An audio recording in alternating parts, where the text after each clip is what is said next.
Kalau kita butuh nanti kasih tahu saya sendiri.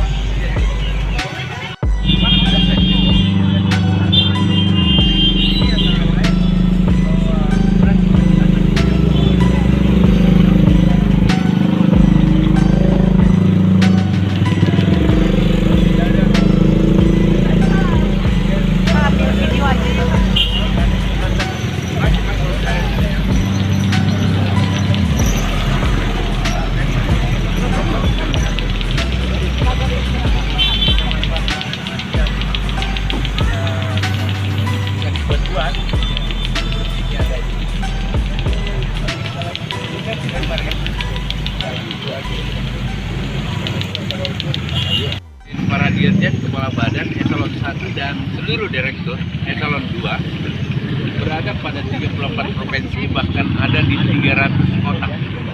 Seluruh pejabat melakukan monitoring Kementan terhadap ketersediaan. Tugas pokok Kementan itu adalah ketersediaan, antara ketersediaan beras sampai dengan minyak goreng dan lain-lain sebagainya. Kami ngecek itu atas perintah Bapak Presiden agar para menteri, saya, Menteri Pertanian, Menteri Perdagangan, Badan Bapanas, dan lain-lain, Menteri Perindustrian turun mengecek untuk memastikan ketersediaan ada dan tentu saja dinamika harga bisa tetap dalam jangkauan yang normatif. Saya bahagia sekali hari ini di Sulawesi Selatan dan saya dapat laporan hampir di seluruh provinsi yang ada. Ya, rata-rata ketersediaan cukup 12 komoditi yang ada. Dan dari catatan yang ada dari seluruh Indonesia, bahkan beberapa tempat mengalami penurunan. Selain cukup turun Harganya Pak ya? ya, jadi turun harganya. Salah satunya misalnya di tempat ini yang kemarin itu harganya kurang lebih 11.000, sekarang tinggal 10.000-an. Itu untuk komoditi untuk apa? beras. Ya. Dan komoditi lain juga seperti itu, ayam dan lain-lain, kecuali ayam kampung. Ayam kampung naik sampai 10.000 dari harga yang sebelumnya. Jadi orang lebih memilih ayam kampung. Tapi ayam biasa bahkan turun 5.000. Dan saya kira Sulawesi Selatan memang salah satu provinsi barometer terhadap dinamika ketersediaan dan harga yang ada.